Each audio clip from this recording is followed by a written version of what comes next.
Are you ready to take your business to the next level? Every day there are countless books and articles that are published offering the key on how to make your business a success. It's easy to feel overwhelmed trying to keep up and run your business. That's why Deb Creer created the Business Power Hour. Keep up on the latest trends, best practices, and techniques for how to make your business a success. Let the Business Power Hour do the heavy work for you. Good morning, good morning. I am Deb Creer, and I am passionate about giving professionals the tools that they need to make themselves and their businesses as successful as possible. And today, oh my gosh, this is going to be so much fun talking to our guest today. I was reading his book. I shared with him, almost missed dinner because I couldn't put it down. And I read a lot of books for this program, and a lot of them are more kind of the meat and potatoes about how to do business. This was a very personal story, but it does tie into business, ties into life. And so it was a great book. I loved it. Can't wait to talk about it. Can't wait to talk to my guest. So please join me in welcoming Matt Sweetwood to our program today. Welcome, Matt.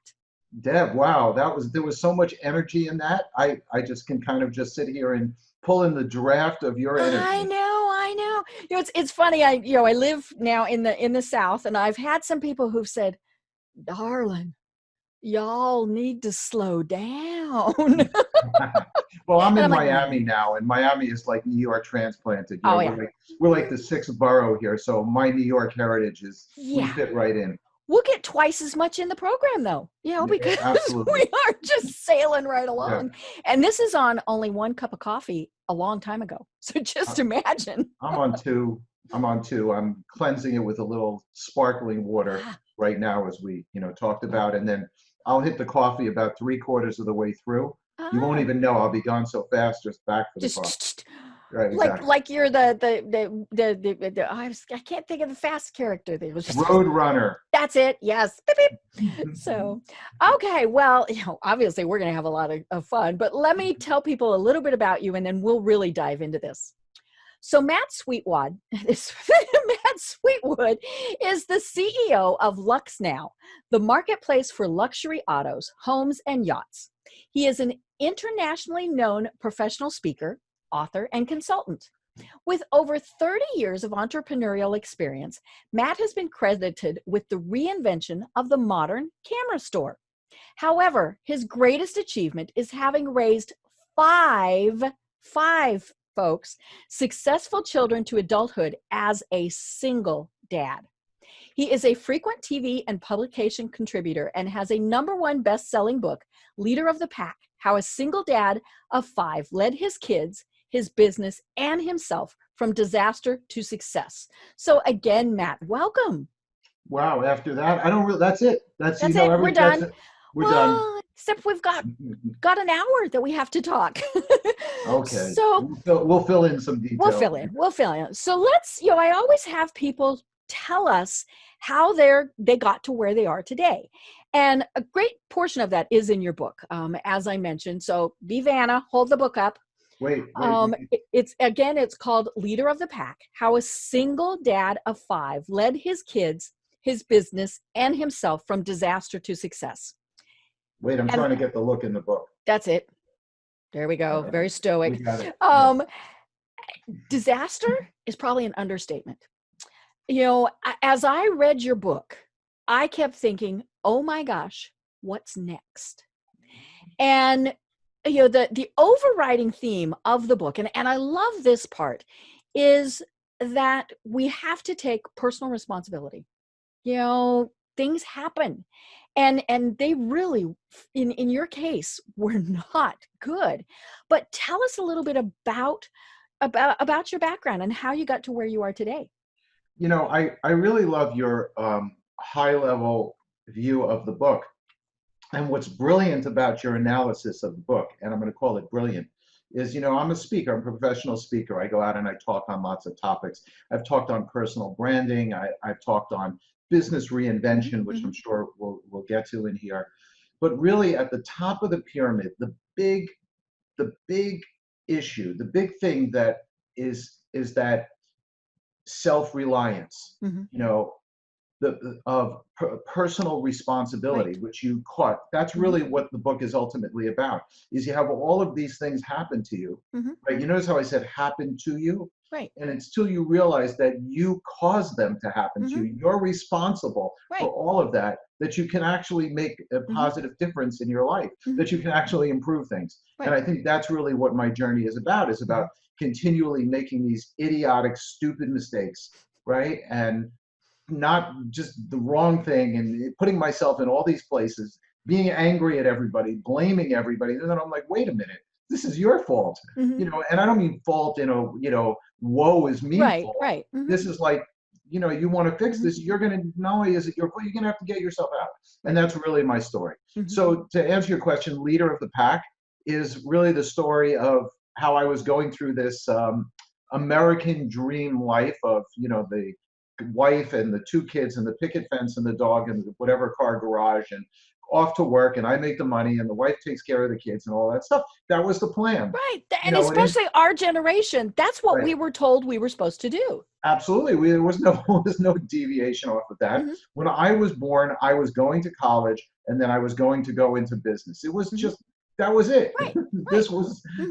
there wasn't like some alternate plan. Hmm. Now, when I was a kid, I had some idea in my mind that I was going to be like a professional football player. Hmm. But I'm only like a 5'10" Jewish kid from New Jersey, and we could maybe own a football team, but Right. we're never But playing yeah, football. you're not playing. Mm-mm. It's not. I mean, I had really good hands. I could catch the ball, I could throw Hmm. the ball really well. But those guys that are 6'4" and can run twice as fast, Hmm. you know, Yeah. wasn't in the cards for me. Hmm. So, I that was a slight deviation. But then I realized, this is it. We go to school, go to some Ivy League school, and come Hmm. out. And unfortunately for me, I wasn't really prepared for life or prepared for the kinds of things that you face in life. So Hmm. it's sort of going through this half existence of life. Got married Hmm. way too young, which a lot of people, do. I Hmm. was inexperienced, Right. and I ended up marrying a person who had issues. Why And did I marry issues a is an person? understatement. Right. Okay. So I don't want to be. I'm not going to go Right. in attack mode. We want people You to know. read the book. Right. Let people read the book, and you'll Hmm. see what I mean by issues. It's funny. I was just reading this morning the story of Johnny Depp. I don't Mm. know if you're following. He's in this, publicized divorce Right. Oh yeah, from that his is wife. it. Just it is ugly. It is ugly. I Hmm. mean, and the press loves the fact that it's ugly. I mean, I Hmm. want to, but you see, I have enough experience in reading through the lines, Hmm. reading through the little bit of what's going on there. Hmm. I'm going to try to avoid taking too much of a side right here, but I'm just going to say that the things that Johnny Depp says in that sound very familiar. Hmm. Right. And I actually reached out this morning. I have a big Twitter following. By the way, you Hmm. want to follow me on Twitter? I'm at Sweetwood everywhere. Follow me. I respond. I tweet back at people. I do all sorts of things out there. So I look for Johnny Depp. He doesn't have a Twitter, by the way. At least I couldn't find it. I gave it Whoa. a few minutes because I was going to tell him to go read my book. It was Hmm. really going to help him. Right. Um, and so, and I look at even some of the most well-known people. I look at Hmm. Brad Pitt, Hmm. and if you follow that story, you'll see a very similar Hmm. storyline to mine. Right. And so for me, it was just, it doesn't matter famous, not famous, No. money, it doesn't matter. Hmm. You make sort of these inexperienced decisions in your life, and you come to the realization that you put yourself in a bad Hmm. place. And for me, the situation was, and I won't give out too much of the book, but the story is that my wife left Hmm. me and my five little kids when my youngest was still in diapers. Hmm. My oldest was only 8. I had 5 kids. And we were from that generation where dads were like, we went to work. Oh yeah, you Yeah, got your briefcase, away you went. right. Hmm. Yeah, exactly. You went to work, you came back, and all of a sudden, like I had no idea how to be,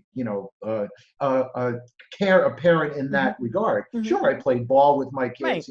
But that I caregiver role. Right, that Hmm. caregiver nurturing. Well, I had no idea how to do that. Attacked by the court system, which is Hmm. very, very, in that time, I don't know so much anymore. Hmm. Yes, it's so much anymore, was a very pro female court Hmm. system Right. because of the long history Hmm. of men taking Hmm. advantage of women, Hmm. in divorce. This sort of the pendulum swung, and I got hit hard with the Hmm. pendulum the other way. I write about that in the book and so on. But it wasn't until in my own story that I got over feeling sorry for myself, Hmm. got over blaming other people. I mean, it was me who chose to marry this person. I chose to have 5 kids with her. I chose to go in a business which was extremely difficult. You know, you talk about in my intro bio there, reinventing the camera store. This is 20 years into the business of having to reinvent that business many times, a low margin business. I chose to do that. I got a graduate degree and, from an Ivy League school. I could have gone off and been a lawyer or been whatever. Mm-hmm. I chose to take that profession. I chose to marry. I chose to do all of those Mm-hmm. things. And so the consequences of what happened to me are all about me. Mm-hmm. And the only person who was going to pull himself out of that was me. Right. And that's really what the book talks about, is how no matter what craziness goes on in your life and how difficult it is in your life, you yourself can find the ways to pull yourself out. Mm-hmm. And eventually I did. Obviously, the book talks about what happens in there. We don't want to give away the ending, but nevertheless, it talks about how I did that. And, Mm-hmm. and I applied a lot of those principles in business too, and was able to transform my business. So that's kind of the overview of my life story that ended me up here in Miami, if I look that way, I look out the ocean. Oh.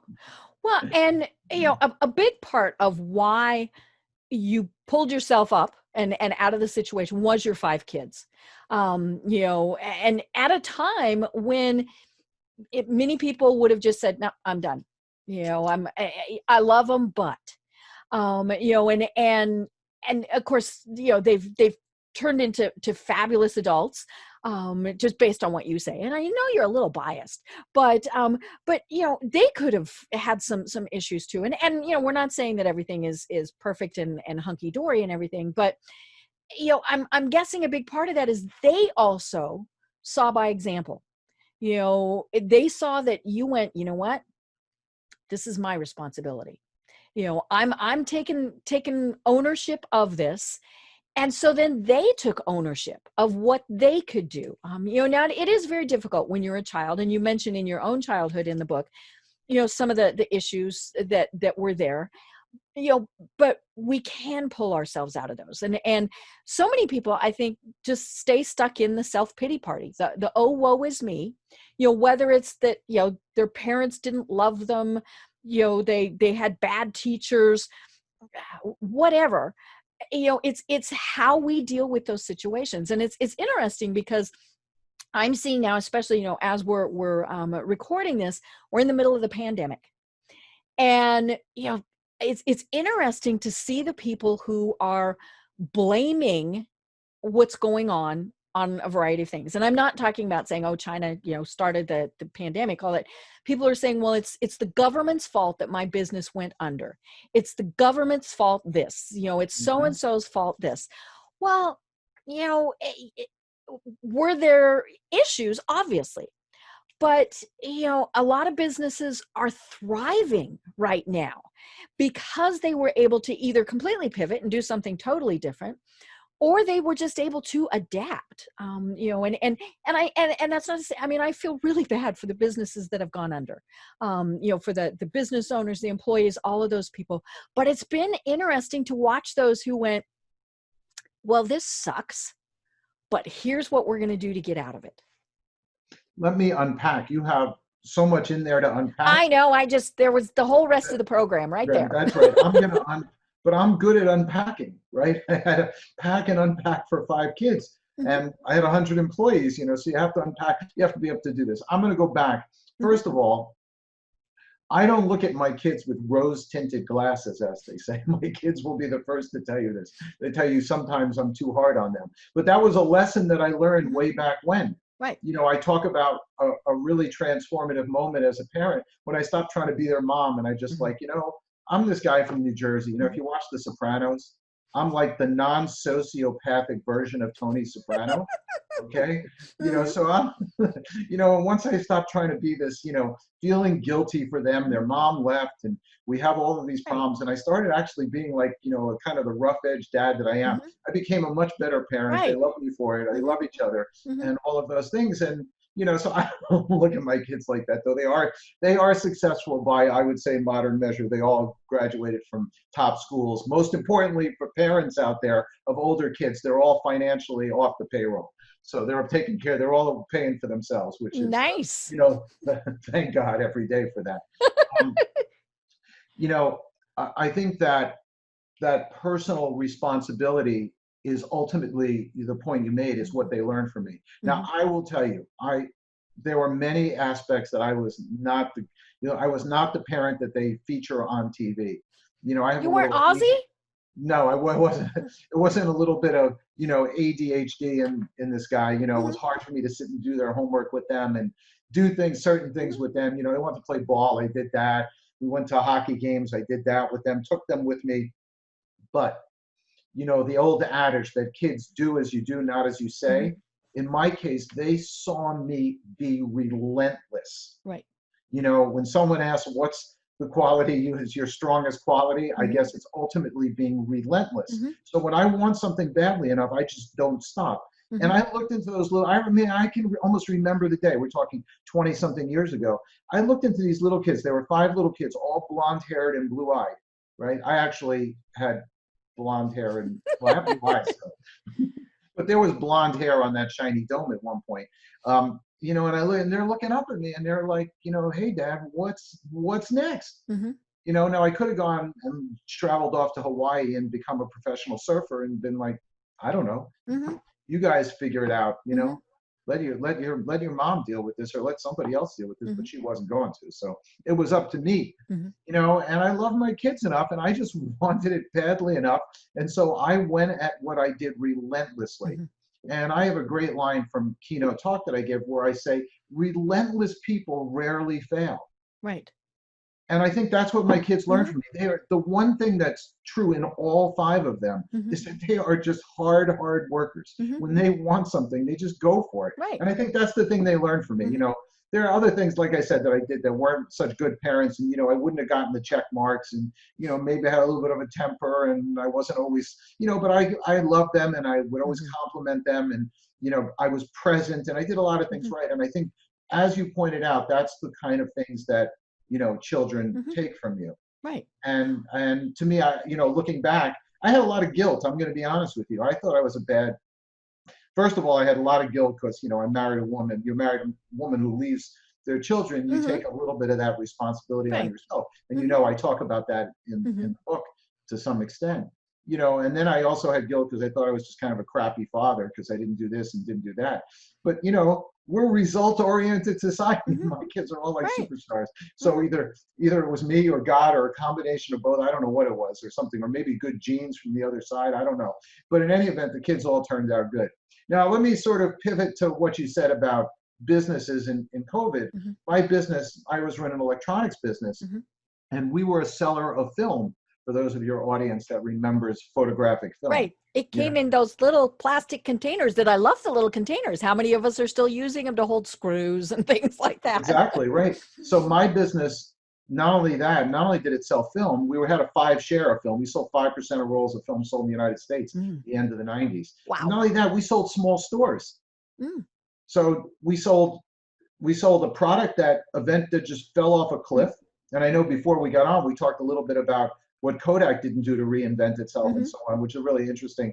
I have some interesting facts about that. Mhm. And and the small stores were all going out of Mhm. business, all being bought up. A lot of times we sold a lot of pharmacies, a lot of drugstores, Mm. all being bought up by the CVSs and Mhm. stuff. Mhm. Small camera stores all going out of business. So on. So my business went through traumas, the marketplace traumas Mhm. that are as large or larger than Right. COVID. And you just have to figure out a way to survive. Mhm. And I'll talk about my current business, LUXnow. We're a startup. We're a late stage startup Mhm. in the lingo world. We're post revenue. We have a really cool concept Mhm. where we are a marketplace. If you think of like Airbnb for Mhm. luxury, Right. we I was also thinking do on steroids. right. We Airbnb on also do steroids. we Mhm. also do luxury and exotic automobiles, and we do yachts. All 3 verticals on one Mhm. amazing app or website. It's a marketplace, really cool. We think we're going to be the next big thing. We had the business started. In other Mhm. words, we built all of this tech. We Mhm. had built a team, and we started doing bookings in January and February, where business was going And like this. And March wham. came. We had double sales reserved in March, and it all went away. Mhm. Right. Because nobody could travel. Nobody in luxury Mhm. travel to, Right. Right. all of Well, and and it's even worse. All of our customers, or I shouldn't say that, much of our inventory is in South Florida, mhm. and many of our clients come from New York. Right. So you're in one of the most impact, New York and New Mm-hmm. Jersey, you're one of the most impact. Mm-hmm. I'm just talking about this one little market, which we're Mm-hmm. trying to prove. So Mm-hmm. we had all sorts of things going Mm-hmm. on. And I will tell you, I took all sorts of steps with our company. As the Mm-hmm. CEO, this is my job. I didn't wait. I Mm-hmm. sensed something was going on. I remember Right. back when they were, I guess it was early March, and Mm-hmm. they were saying, we might close things here. I'm like, Mm-hmm. uh-oh, Yeah. right? So Mm-hmm. the first thing I did was I walked out of our lease. I moved everybody home before it was Oh, mandatory. I got perfect. us Mm-hmm. all set up, Mm-hmm. ready to Yeah. work. So we Because could you could actually, go back into the office. I mean, there was always that thing. But yeah, if you got, you just took that step in advance. I took the step in Mm-hmm. advance because didn't want it to all of a sudden happen and Mm-hmm. be disoriented. We had communication set up. We did our Zoom thing. We did all sorts of things like that. I went in and I disabled all sorts of things that were costing us money Mm-hmm. to reduce our burn rate. Mm-hmm. And I'm going to tell you, I just saw our P&L, our profit and loss Mm-hmm. for the few months, and we basically were shut for a month and a half, two, Mm-hmm. almost completely shut. And do you know that I have the business? I look like a CEO wizard, right? It's not exactly like that, but we actually show a startup showing a net profit in May and June because we did such a good job as a Mm-hmm. team reducing expenses Right. and reducing what we did that we actually looking at, I was kind of laughing. Of course, we didn't do enough business. Our Right. business, has been impacted, Mm-hmm. Mm-hmm. and they just right now, as we're speaking right now, they're shut down short-term rentals in a short and a thing. It's like we're still going through that Mm-hmm. period, but we're in a place where we can kind of like tread water. I Mm-hmm. just, as a matter of fact, saw a statistic. I'm looking at it right now as I'm speaking to you.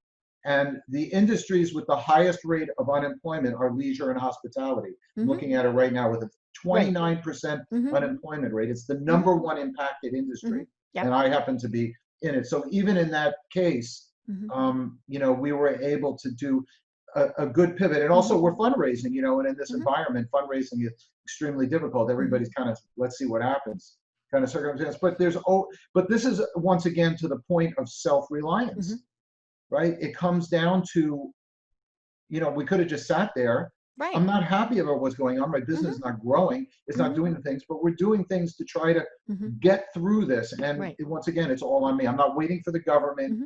I'm not waiting for this. Mm-hmm. We got a little bit of PPP money because the way a startup works, we don't have we have outside contractors. Mm-hmm. We don't have a lot of payroll. We didn't get a lot of help from the government. I wasn't counting on it. Mm-hmm. And, we have to figure out a way to do it on our own or we go goodbye.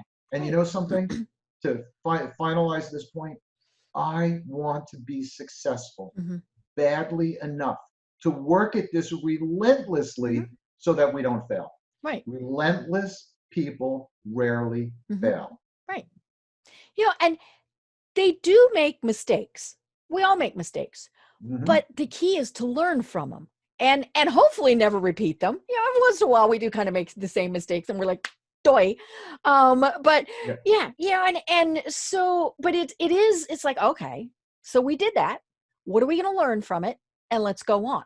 And you're right. I mean, with your business being so new and being so affected, it would have been pretty easy to say, man, it was fun, but we're not going to do it anymore.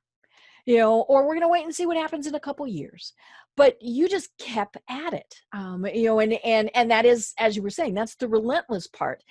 And that's what we're seeing with, say, restaurants who went, okay, people can't come in, so we're going to go to them. We're going to deliver. We're going to have takeout.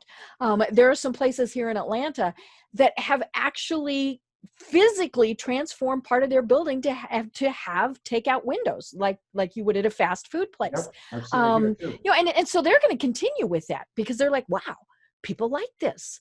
And that's kind of me. Yes, I love going to a restaurant. I've been to a restaurant twice since all of this started. We were able to sit outside, all that good stuff. But I miss going and sitting and having a glass of wine and, just kind of relaxing with friends and things like that. But it's also pretty nice to go and get that really good food and come back, and if I've just got it at my car or had it delivered, I can still be in my t-shirt and shorts, and enjoy it while I'm watching TV and doing all of those things. So I think that whole business is definitely going to shift and stay. I mean, people want to go back into restaurants, but It's those that were able to make that transition. And I mean, the amazing thing is here in Atlanta, we've been, and we've been criticized for opening the restaurants up fairly quickly. Many restaurants did not open. Driving around yesterday, there are still a lot of restaurants that are still only saying, and they were able to start having people come in May. There were still signs saying takeout and delivery only. It was working for them. And so they're continuing with that. I don't know if And it, it's just safer. in all fairness, I have much empathy for the restaurant business. And if you really think about the restaurant business a little bit, it's very hard for them to open and run full when they know that, first of all, they can only maybe at best have 50% Right. seating. They don't know what food to order. They don't know who's going to come into the restaurant. They can't count on being full. They could end up losing more money Right. by opening for actual in-dining business. So I understand the business model. My advice to restaurants would be, and landlord's not going to like this, would be very tough on your landlord, right? The landlords are the ones sitting back and kind of enjoying this. Not enjoying that's a terrible thing to say. They're the ones who are suffering the least from this in that respect, because that they have hard contracts in there and people desperately trying to pay the rent. This is sort of a little bit of inside business advice, because I know you have a lot of entrepreneurs. If you're in a tough rent situation, don't pay the rent. Right. You can't. Keep yourself in business, keep your employees going, keep everything that's going, just don't pay that rent, and you try and gain some leverage to work a better deal. Of course, I'm never telling somebody to break a contract or do that, but this is an extraordinary time, and I'm impressing upon many landlords, by the way, have been very generous. Oh, they've been wonderful. Really awesome with their clients and so on, and some have not been so, and the best way to get leverage is to just not pay, because their ability to sue you is very low. Right. If you think about it, landlords are going to start suing commercial tenants. You'll be in court with that landlord like 6 years from now, if it ever happens. So you have some leverage, but always try to be reasonable with the landlord, but don't pay the rent if it's going to put you out of business. As simple as that. And if restaurants can hold on, I really hope. I actually, my business has been really impacted, but I really feel bad for them, because they put physical labor on the line every single day. And this couldn't be worse for them. Yeah. And of course, all their employees, and that's where it's been interesting too, is when their employees can be earning more on unemployment with the bonuses that are in there. And so even if you're open, they're like, no, I'm not coming back. And we've seen that, especially with places like hair salons and things like that. But yeah, I mean, and of course, the big thing is keep those lines of communication open, whether it's your employees, whether it's your landlord, be talking to your landlord and say, you know what, we can't, but what we're going to do is, can we extend our lease a year? They don't want empty, unsellable space. So they're going to work with you in many cases as much as they possibly can too. I spoke to a restaurant owner here. We had a little executive meeting here yesterday, the day before. We sat at a little outdoor restaurant here in Miami, because that's what you do in Miami. And I spoke to the proprietor of the restaurant, and he said his landlord's been extremely uncooperative with him. He sends them a letter, they don't respond. They respond. His attorney, their attorney sends a letter. It's really kind of stupid, on the part of the landlord, because in normal circumstances, it's hard to sue a tenant. The courts are going to be filled with. You think the courts are going to be waiting to hear these cases? It's not a good strategy. Not a good strategy at all. And if they force out the restaurant, who's going in there? Right. Yeah. Another restaurant that in the same situation, I mean, it will be empty space. So it's better to try and do something. To understand out of this, or the hardest thing to really deal with, is that that certain businesses are not sure they're going to recover. You think of like movie theaters. I'm not sure. I mean, they've already, that on digital media, digital online on Netflix and Amazon and all sorts of, and the various sites, Fandango, that was the one that was coming to mind. You can actually watch a first run movie now. They come out and you can get it. And, you're pretty COVID free if you stay there. So I'm not sure how movie theaters, my business is very much impacted by the cruise business, because tourists come in and they Right. like to rent Lamborghinis, Hmm. and they like to do fun things Hmm. while they're, in some of our Hmm. locations, and the business shut down. Hmm. And and I don't know when that business is Oh reopening, yeah. I mean, because we're hearing arguably, October. the Hmm. cruise business was the source Hmm. of COVID here in the United Hmm. States. It's why, everything they're telling you is completely false. It was here in Florida way, way, way, Hmm. way before any place else. Hmm. I think there are people here who had it in November and December. Meaning, of course, that what we're being told internationally is Hmm. total lie. It was here way, way, way Hmm. before that. But We just didn't not test getting for political. it. Not political. I mean, just stating a fact. Hmm. Just stating a fact. Which is why, actually, here in Florida, actually, the government here has done just an absolutely amazing job in keeping the death rate down, Hmm. because we could have easily been another New York here. Hmm. It required even a few missteps, Hmm. and we would have a lot of deceased older people, which Right. is Hmm. actually, when I think about what happened in New York, I read yesterday, they think 12,000, senior people passed away because of poor decision making by the government there. So, Hmm. we're very miraculous here. But my point being, you're looking at these industries Hmm. and you just don't know what's going to happen going forward. And they have such a cascading effect Hmm. on Hmm. other industries, and you're talking travel and tourism touches, I mean, Right. Hmm. so much of the world. And I don't think this year, I don't think it's going to recover very much. Yeah. Well, and especially when you're in an area like, say, Miami, that tourism is the main thing. And as you said, I mean, it's affecting everybody. So, the little shop owners that are there who all of a sudden have Yes. nobody coming in. Obviously the restaurants, the hotels, I mean, all of those places, it's amazing. And I think hopefully what will come out of this is that more people think, you know what, maybe we need to plan ahead. What are our contingency plans? Because this easily could come back, and or something like this could happen again. Now, I happen to think Godzilla or aliens are the next thing, but it's we really could, and another pandemic. Now, they're saying this is the once in 100 years. Okay, you say that with a flood, and then the next year you're hit with a big flood again. So those things just never, they shouldn't say those. It doesn't I make mean, you sense can't to me. really operate like that. We Right. learn lessons from this, Hmm. and we try to take those Hmm. lessons forward. Hmm. And we also try to adapt. Like in my Right. company, we have the advantage of offering very luxury accommodations, Hmm. reasonably priced, but very luxury Hmm. accommodations, and we're able to control. So now, Hmm. from now on, we make a promise that Hmm. anything that you rent on our platform will be COVID cleaned, Hmm. Right. and we have an ability to sort of Hmm. offer that to somebody Hmm. who comes in, Hmm. and we're going to try to pivot and use that to Right. actually to our benefit. Hmm. So, Right. you just learn, you live, Hmm. you learn, you try to adapt. It's not a good situation no matter what, Oh. unless you're like Amazon or Walmart Oh yeah. Who? or Yeah. Or Walgreens Zoom, or one of as we those were saying. companies.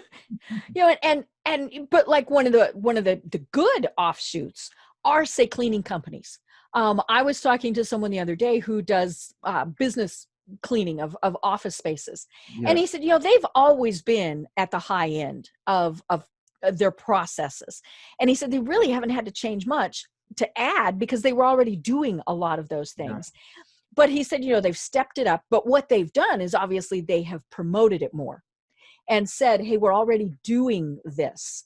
And he said it was very interesting because people were like, oh wow.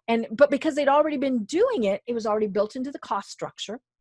And were they seeing the future? No. He just went, let's add a higher level of what we do, as opposed to being average cleaners, let's make it extra good. And he said, clearly what that does is that prices you out of some people, but they didn't want to be working with those people anyway. I think obviously you can always find opportunity, Hmm. in any kind of crisis like this if you're in the right kind of Right. business.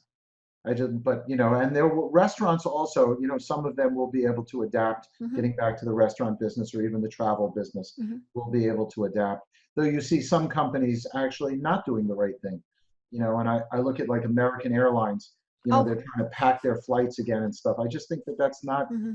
that's not a good strategy. Hmm. And you see a lot of hate going on. Hmm. There's also, keeping your brand intact, which is something I like to talk about, Right. is that when you're in crisis, and this applies to you personally in your life too, that's when your true colors show. People remember that, you know, people will remember that a long Right. time. And I think you have to be really careful to protect your brand and not let it get tarnished in times like this. Right. Yeah. I mean, planes are a great example, the big airlines, where, you know, you've got, say, Delta and Southwest saying, we care about our passengers. We're not going to sell those center seats. And then you've got the other guy saying, we got to make up revenue. You know? And I mean, it's understandable that they have to make up the revenue, but all of the bad PR that is coming with that, especially when you have an alternative like a Delta, like a Southwest, or, you know, some of the other airlines who are, you know, and it's purely a business decision on their part too, you know, to say, hey, look at us. We're not doing that. You know, and that's, you know, as a marketing person, it's fascinating to me when I'm seeing the commercials that are, you know, I laugh, the contact-free pizza. I keep thinking, so how much were they touching my pizza before? You know? I mean, that's, you know, it's just kind of one of those things. Like if they advertise clean See, restrooms, were they dirty? The lesson in there is that shouldn't be eating pizza. That's really the lesson. You want to keep in shape, you know.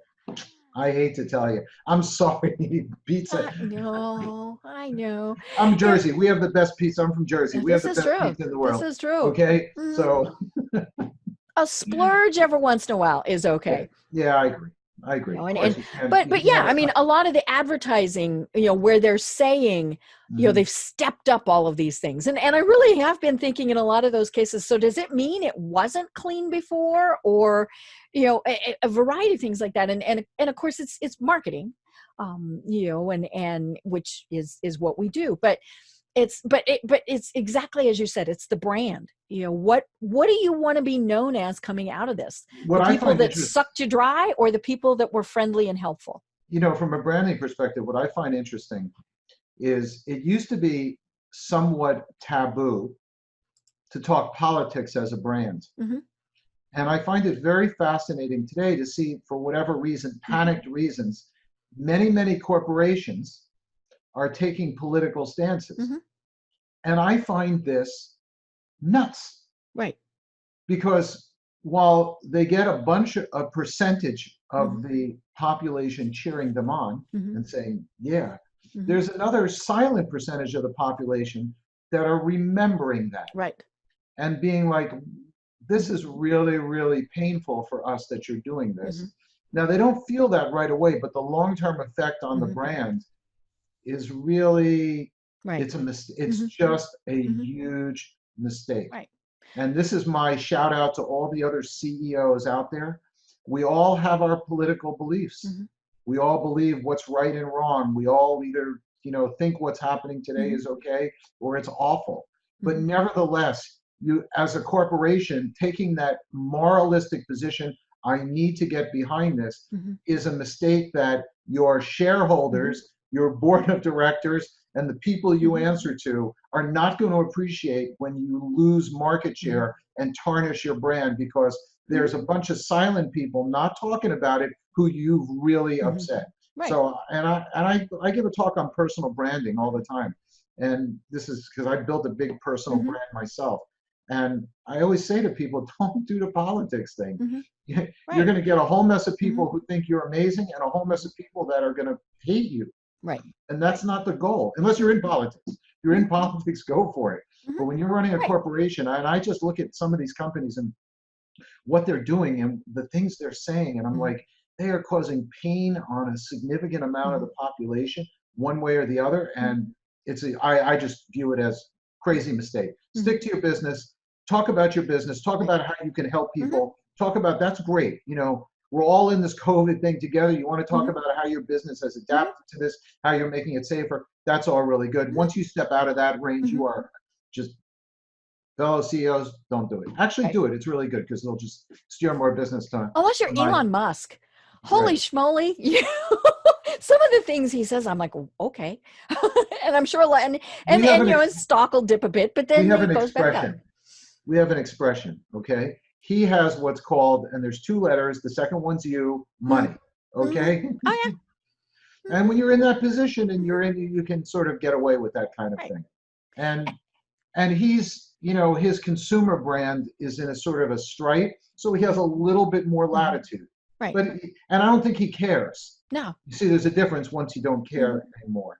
But for the rest of us that have to go to work every day and earn a living and build our companies, that in my mind is not the direction. Right. I dream that my goal is to take LUXnow to a point where I can speak my conscience too.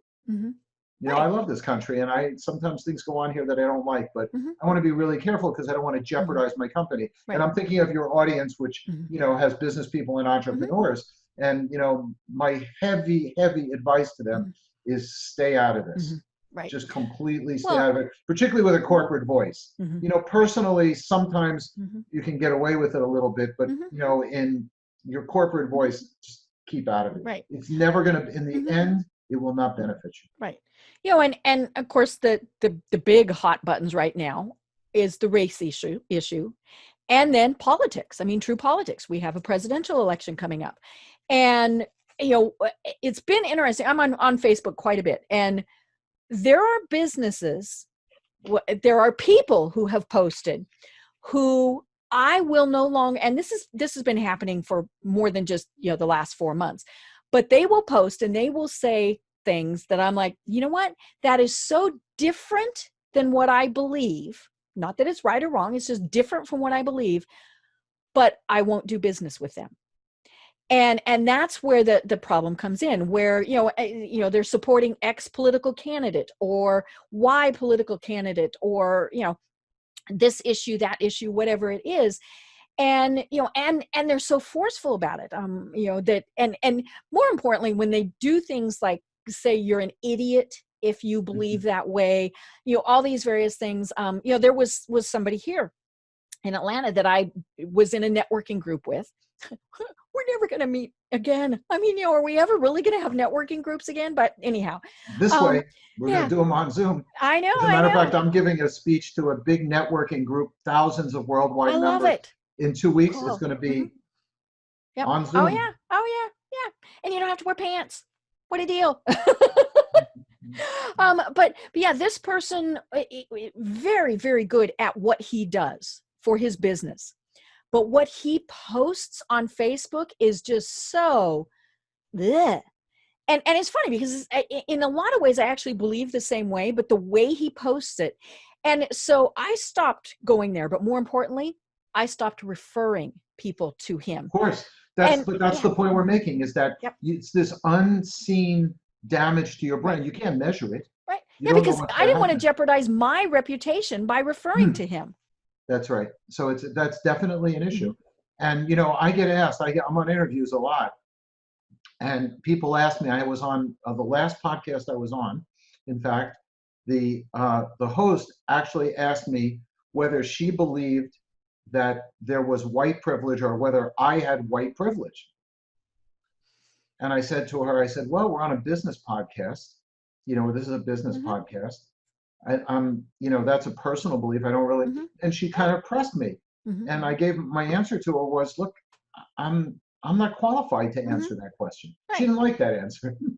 But I said, look, I'm not qualified. I'm not a political, I'm not a political scholar. I'm not a sociological scholar. I do live in this country. I have my feelings. Right. And she came after me a little bit, but. And it's hard because we do have our opinions.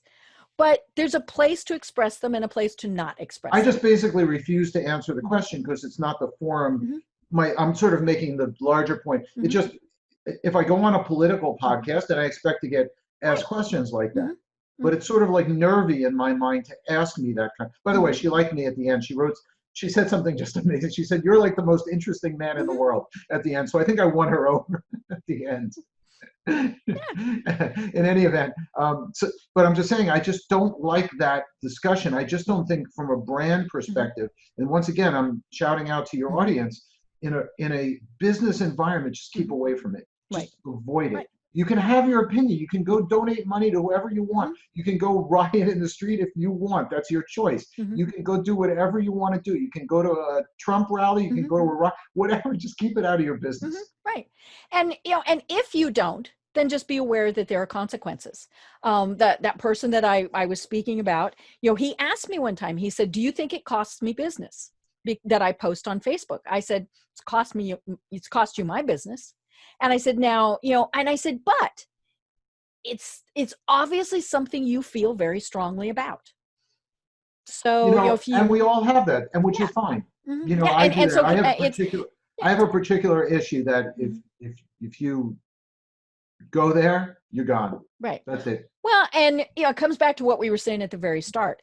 If you understand that there are consequences to your actions and you still take them, then so it wasn't my fault that I didn't go to him anymore. He understood. He had done something that I didn't like, and I just wasn't going to go there anymore.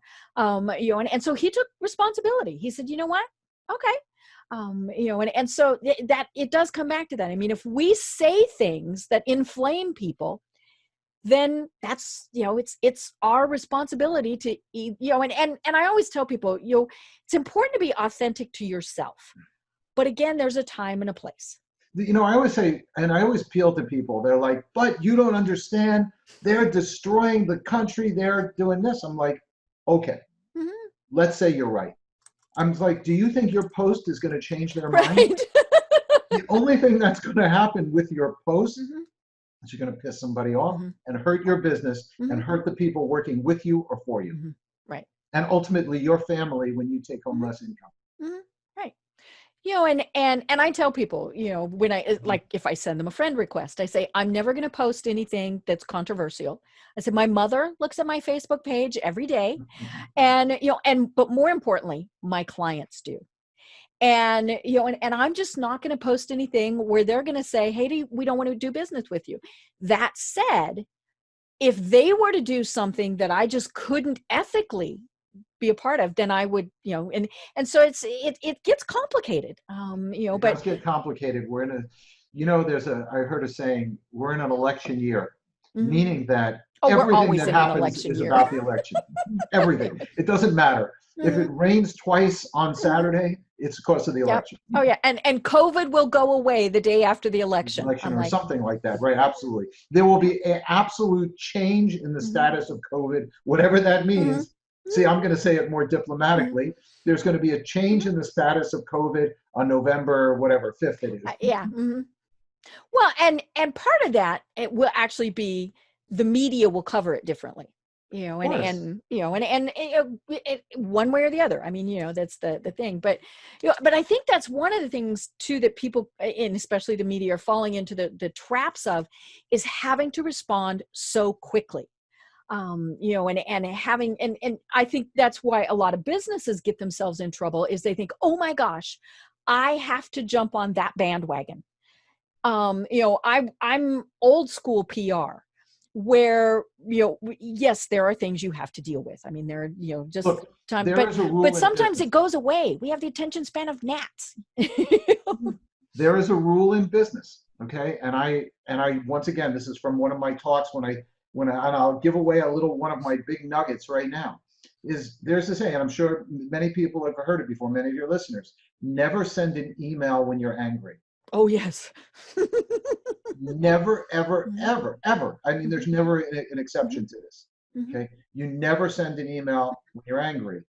Right. And I always say to people, but you can compose the email. Right. That kind of helps you get it off your chest.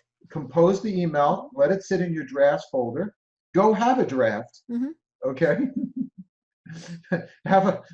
Watch some cartoons on TV, and then go back and look at that email and see, and think still if you want to send it, and then still wait till the next day. And then if you still want to send it the next day, a couple of times I've done that, actually, even after giving this advice. I've gone back the next day and realized the email wasn't hard enough. Right. Yeah. I thought about it and I really wasn't outraged enough. Right. But that is extremely rare. 99 and 44/100% of the time, you're going to change or not send that email. Right. And the same thing applies to corporate response. Yeah. Don't post and don't post on Facebook. Don't respond while you're angry. Don't, it's funny. I was posting on the other day on somebody's, and it was the whole mask discussion. And all I said was, I wear a mask. and this person's response, now he was a friend of a friend, so I have no idea who this person is, never met them, was COVIDiot. And I actually thought that was kind of funny. Right. And so I said, oh, that's kind of a funny term. And of course I should have let it drop. I mean, this was just, the little voice was going, shut up, shut up, shut up, stop typing. And so, he came, of course, me thinking it was funny was certainly not the reaction he wanted. He wanted outrage. He wanted uproar. He wanted all those various things. So he zinged at me again. And then all I said was, I'll be sure to tell. And again, the little voice was saying, stop it, stop it, stop it, stop posting. We need to pay attention to those little voices on occasion. And I responded and I said, well, I go by what my doctor says. And, and then he dropped it. I mean, and so he was the smarter one. He dropped it. But, don't have those fights publicly. We used to be taught in, way back before Al Gore invented the internet, because I was dealing with the media then, don't ever pick a fight with somebody who buys ink by the barrel. So in other words, don't call out that reporter, because they're going to win. They're just going to win that discussion. So don't have those fights on Facebook. Don't respond when you're annoyed. Calm down.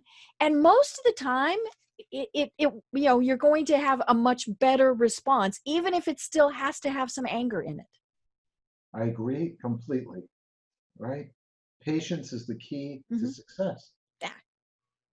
Yeah. And resiliency. Resiliency. I think resiliency in today's world really forms itself in the terms of reinvention.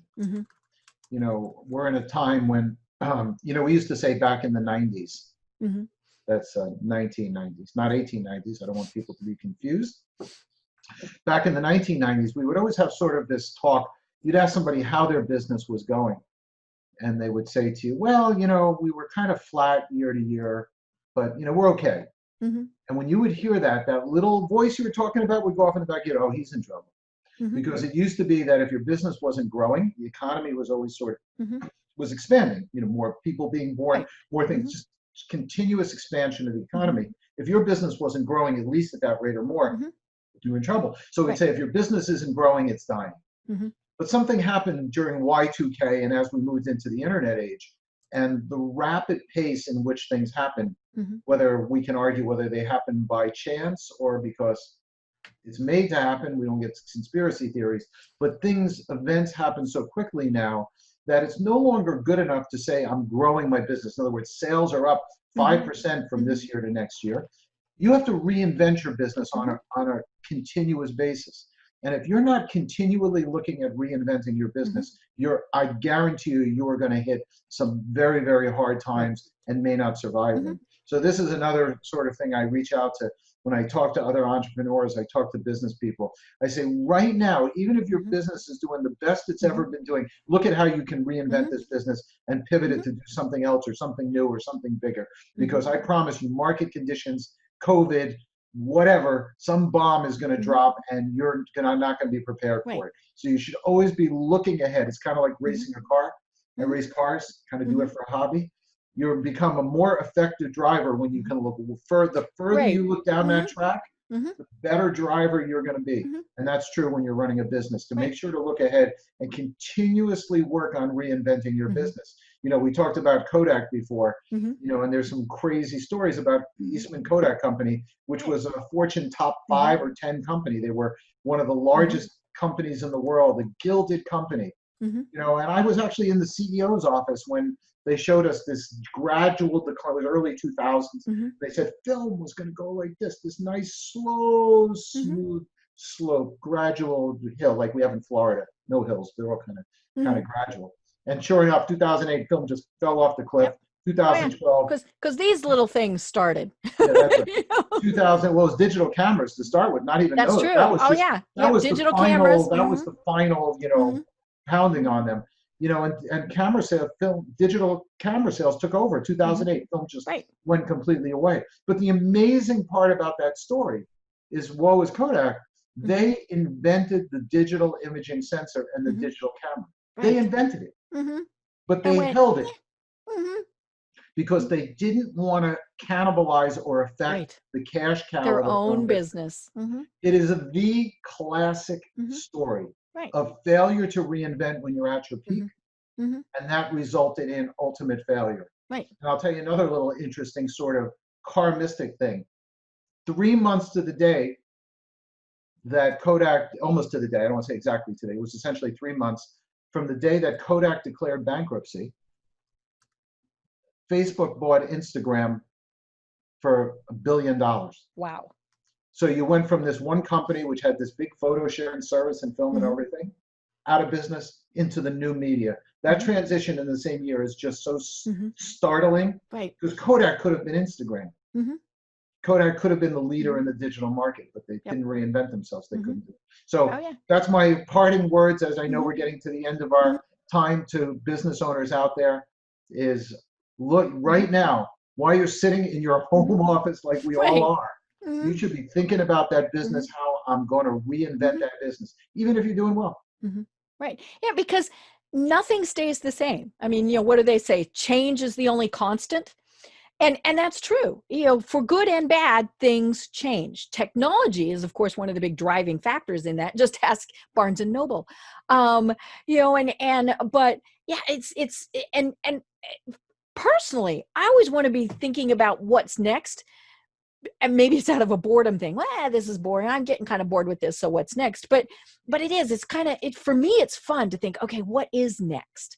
But it's also scary because, especially if you're having to invest capital and things like that. But, yeah, think about, it's funny. One of the funniest things I keep seeing on Facebook is, if we go back and we're all asked that question, where do you expect you'll be 5 years from now? 5 years ago, we certainly didn't foresee this. And we joke about that, but that's true. I mean, I don't think you need and 5 can we years plan anymore. for it? Yeah. Oh yeah. Yeah. How about 2 years? How about 1 year? Yep. Yeah. Yeah. And even 6 months. I mean, to me, I think the next 6 months to a year are going to bring some huge changes. I think a lot of businesses are going to say, we're going to do exactly what you've done. We're going to stay at home. We don't need a physical office space, or we don't need as big a physical office space. We don't need as many employees. We can we can have employees that work 5 hours a day because they're so much better at it when they're, focused at home, and all of these things.